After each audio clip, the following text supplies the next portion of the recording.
Hello students, very good morning all of you. हम अपने last lectures में inter conversion of matter को discuss कर रहे थे। ठीक है, तो आज अपना ये लास्ट लेक्चर है inter conversion of states of matter. तो अब हमने अपने चार स्टेट्स को कन्वर्ट कर चुके थे, solid to liquid, liquid to solid, liquid to gas and gas to liquid. आज हम डिस्कस करेंगे solid to gas and gas to solid. ठीक है, तो जो हम डिस्कस करने वाले हैं number fifth, solid to gas और या फिर गैस टू सॉलिड। ठीक है, सेम ही प्रोसेस है, इसलिए इसको एक साथ ही डिस्कस कर सकते हैं। तो अब सबसे पहले कि सॉलिड को डायरेक्ट गैस में कैसे कन्वर्ट किया जाए। ठीक है, इस प्रोसेस को बोलते क्या है। तो सबसे पहले आपने कोई एग्जांपल देखा है इसमें, जिसमें हम अगर सॉलिड को हीट करें या बिना हीट किए ही वो सराउंडिंग के टेम्परेचर से, सराउंडिंग की एनर्जी से ही एनर्जी एब्जॉर्ब करे और डायरेक्ट गैस में कन्वर्ट हो जाए। जैसे आइस है, आइस का एग्जांपल देखा होगा आपने। अगर मैं आइस को बाहर खुले में छोड़ देता हूं तो भाप बनने से पहले, इवेपोरेट होने से पहले वो पहले लिक्विड में जाएगा, है ना। कोई भी चीज हो, कोई भी चीज आपने देखी हो, पहले वो लिक्विफाई होती है फिर वो वेपोरेट होगी। तो कोई एग्जांपल ऐसा देखा है जो सॉलिड से डायरेक्ट गैस में कन्वर्ट हो जाता है विदाउट लिक्विफाई। तो ऐसे बहुत सारे एग्जाम्पल हैं। जो एग्जाम्पल हमने शायद घर में देखा हो, वो एग्जाम्पल किसका होता है? कैम्फर, कपूर का।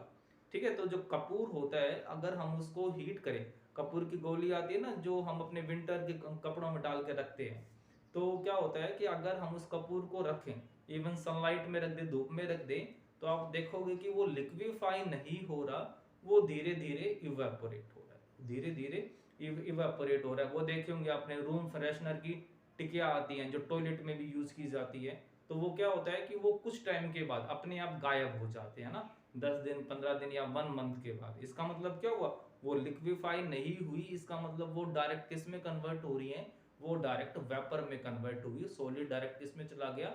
गैसेज में चला गया। अब क्वेश्चन ये आता है कि ये कौन से टाइप के सब्सटेंस होते हैं जो लिक्विफाई हुए बिना ही डायरेक्ट गैसेज में कन्वर्ट हो जाते हैं? ऐसे कौन से सब्सटेंस होते हैं ये कि सारे के सारे सब्सटेंस ऐसा क्यों नहीं करते हैं, है ना। तो देखते हैं। तो सबसे पहले इस प्रोसेस को बोलते क्या है? तो this process is called sublimation.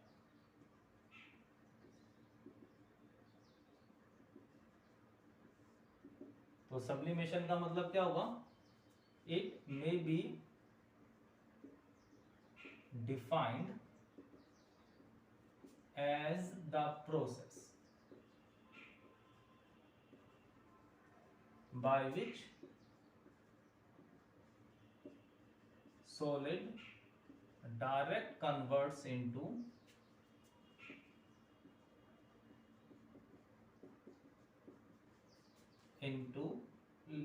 gas, into gaseous state and vice versa। Vice versa का मतलब इसका उल्टा। ठीक है, जो सॉलिड होगा वो डायरेक्ट किसमें कन्वर्ट हो जाता है? गैसियस स्टेट में, without goes to liquid state, liquid state में जाए बिना ही डायरेक्ट गैस में कन्वर्ट हो जाए। उस प्रोसेस को हम क्या बोलते हैं? सब्लिमेशन, या फिर गैस का सीधा ही सॉलिड में कन्वर्ट होना। तो कौन से टाइप के ये सॉलिड होते हैं जो ऐसा शो करते हैं? तो ये वो सॉलिड होते हैं जिनका vapour pressure becomes equal to, whose vapor pressure becomes equal to atmospheric pressure much before their melting point, much before their melting point। पहली बात तो ये जो सॉलिड होना चाहिए वो कौन सा सॉलिड होना चाहिए? वो ध्यान में रखेंगे कि वोलेटाइल होना चाहिए। वोलेटाइल का मतलब जो इवेपोरेट होते हो, ठीक है, जो इवेपोरेट होते हो, जो वेपोराइज हो जाए। तो कहता है कि ये वो सब्सटेंसेस होते हैं जिनका vapour pressure, atmospheric pressure, atmospheric pressure कितना होता है? Normal pressure 1 atm। तो उसको जब हम हीट करेंगे, सराउंडिंग से एनर्जी लेगा, तो उसका वेपर प्रेशर एटमॉस्फेरिक प्रेशर के बराबर हो जाए। कब? जब उसका मेल्टिंग पॉइंट भी अचीव नहीं हुआ है। मतलब दूसरी भाषा में कह सकते हो कि जिसका बॉइलिंग पॉइंट मेल्टिंग पॉइंट से कम हो, ये वो सॉलिड होंगे जिनका बॉइलिंग पॉइंट मेल्टिंग पॉइंट से बहुत कम होगा, वो ही सब्लिमेशन शो करते हैं। ठीक है, जो हम हमारा जो डेली लाइफ में एग्जांपल है सबसे अच्छा, वो कपूर की गोली कह सकते हो, कैम्फर कह सकते हो। ड्राई आइस होती है, एग्जाम में पूछी जाती है कि how is dry ice is different from common ice.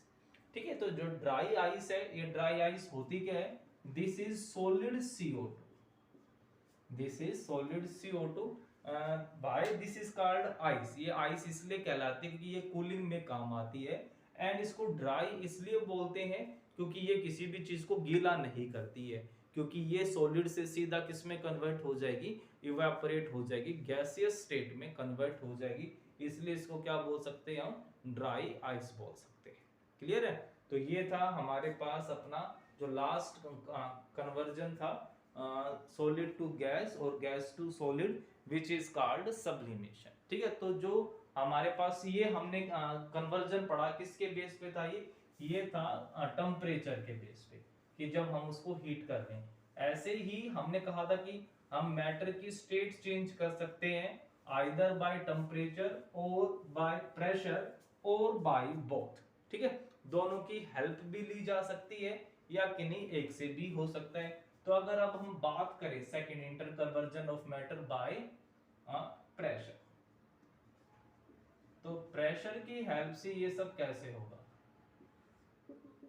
तो अब हमने स्टार्टिंग लेक्चर में बताया था कि सॉलिड, लिक्विड और गैस में जो मेन डिफरेंस किस चीज का होता है, इंटर पार्टिकल डिस्टेंस, मतलब पार्टिकल पार्टिकल के बीच में जो स्पेस है, अगर स्पेस को कम ज्यादा कर पाए हम, तो उनकी स्टेट को भी चेंज किया जा सकता है। अगर वो डिस्टेंस बहुत कम कर दें तो सॉलिड हो गई, अगर उसी डिस्टेंस स्पेस को बहुत ज्यादा बढ़ा दें तो वो गैस हो गई। मतलब पार्टिकल्स को पकड़ना है और पकड़ के नजदीक लेके आना है, नजदीक ले आए तो सॉलिड, पार्टिकल को खींचना है, अगर खींच करके हम दूर ले गए तो गैसेस, और उन दोनों के बीच की स्टेट कौन सी होगी, लिक्विड होगी। तो अगर हमारे पास कोई गैस है, अब गैस को हवा में तो छोड़ नहीं सकते हैं, उड़ जाएगी सारी की सारी, तो हमेशा उनको सिलेंडर में रखा जाता है। ठीक है, ये उसके ऊपर पिस्टन होता है, जैसे पिचकारी में पिस्टन होता है, तो ये हमारे पास इस सिलेंडर में गैस है। तो कहता है कि अगर हम इस गैस के ऊपर हाई प्रेशर का यूज करें, हम इसके ऊपर हाई प्रेशर लगाएं, इस पिस्टन के ऊपर जोर लगाएं, ठीक है, तो क्या हो जाएगा, ये पार्टिकल्स नजदीक नजदीक आएंगे, क्योंकि हमें पता है कि गैसेस आर कंप्रेसिबल, गैसेस को कंप्रेस करना इजी होता है, तो हाई प्रेशर अप्लाई करेंगे, है ना। जैसा कि अब आप देख रहे हो कि जो ऑक्सीजन सिलेंडर है, जो ऑक्सीजन ट्रांसफर हो रही है, ट्रांसपोर्ट हो रही है प्लांट से लेकर के जिस भी हॉस्पिटल में भेजनी है, तो आपने न्यूज में पढ़ा भी होगा, वो बार बार क्या लिखते हैं कि लिक्विड ऑक्सीजन, तरल ऑक्सीजन, तो वो लिक्विड फॉर्म में आ रही है वो, ठीक है, ताकि हम स्मॉल स्पेस में ज्यादा से ज्यादा उसको स्टोर कर पाए।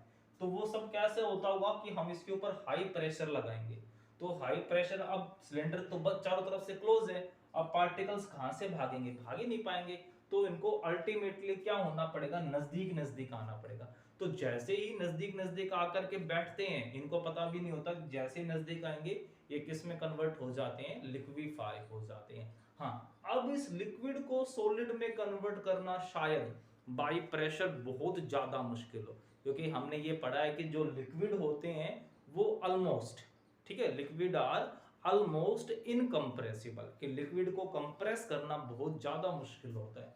ठीक है, तो सिर्फ लिक्विड को प्रेशर की हेल्प से सॉलिड में कन्वर्ट करना बहुत ज्यादा मुश्किल होगा, या ये कह लो कि हम उसको कन्वर्ट कर ही नहीं पाएंगे। ठीक है, तो by pressure gases can be liquefy by applying high pressure, but liquid can not solidify easily.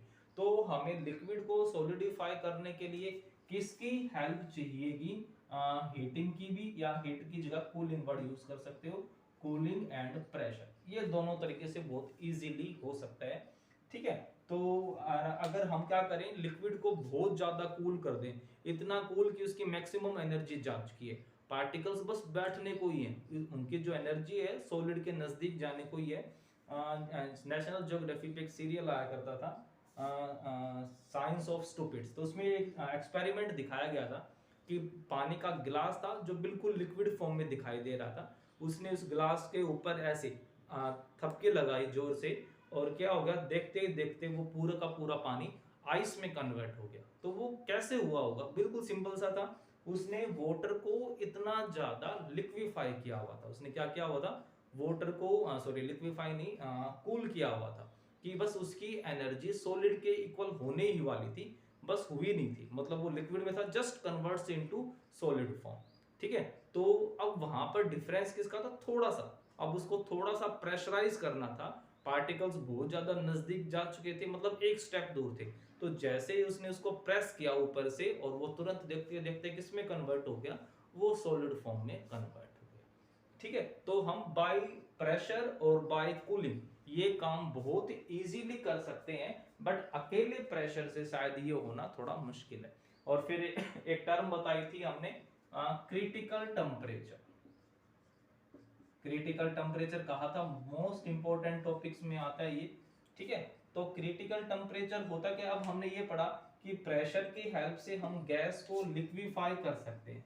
Pressure की हेल्प से हम गैस को लिक्विफाई कर सकते हैं, बट ध्यान रहे जो टेम्परेचर होगा वो क्रिटिकल टेम्परेचर से आगे ना पहुंच जाए। ठीक है, हर एक के लिए क्रिटिकल टेम्परेचर अलग अलग होते हैं। जैसे CO2 के लिए अप्रोक्सीमेट 30.98 डिग्री सेल्सियस समथिंग होता है। ठीक है 30.98 डिग्री सेल्सियस, ये किसके लिए वैल्यू हो गई है? CO2 के लिए। कहता है कि अगर CO2 गैस के लिए प्रेशर टेम्परेचर इससे ज्यादा हुआ, 31 डिग्री सेल्सियस भी हो गया, तो फिर आप उसके ऊपर कितना भी प्रेशर अप्लाई करो, वो गैस कभी भी लिक्विफाई नहीं हो सकती है। ठीक है, तो टेम्परेचर कभी भी क्रिटिकल से ज्यादा नहीं होना चाहिए। फिर दूसरी चीज, those gases which have high critical temperature, ऐसी गैसेस जिनका क्रिटिकल टेम्परेचर ज्यादा होगा, वो गैस जल्दी लिक्विफाई हो सकती है। those gases which have high critical temperature can liquefy more easily, क्योंकि जितना क्रिटिकल टेम्परेचर होगा, हाई क्रिटिकल टेम्परेचर क्या सिग्निफाई करता है? कि वो गैस हाई टेम्परेचर पे भी लिक्विफाई हो सकती है। हाई टेम्परेचर पे लिक्विफाई होने का सिंपल सा क्या मतलब हुआ? कि वहां पर फोर्स ऑफ अट्रैक्शन स्ट्रॉन्ग थे, इसलिए वो हाई टेम्परेचर पे लिक्विफाई हो पाई।